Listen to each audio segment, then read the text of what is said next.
If you want to connect your smart projector without using any remote, well, there are a few things that you need to do here. So, first thing that you want to do is you want to make sure that your devices are on the same network.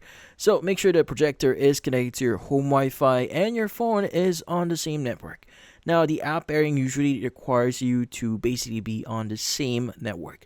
Now, by the way, if you're wondering how to exactly pair your device here, especially your projector, to your Wi-Fi, it actually depends on your brand. Some brands here requires you to press and hold the WPS on your router and also pressing a button on your projector here just to basically put it in pairing mode. And typically that would automatically pair your projector into your Wi-Fi or your router, so you don't have to worry about it. But the steps may be different, so make sure to consult your manual first.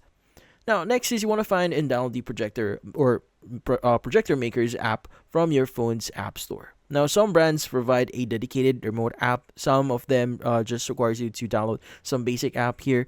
So yeah, so open the app and follow the on-screen pairing steps. Now, once you've paired the app acts like your remote, so you can move through menus, start videos, adjust volume, and change inputs from your phone.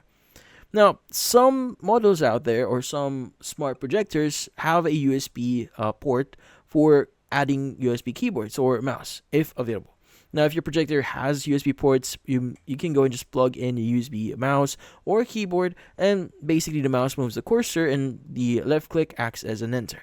Now, right click usually works as a back or escape, and arrow keys are handy for menu navigation.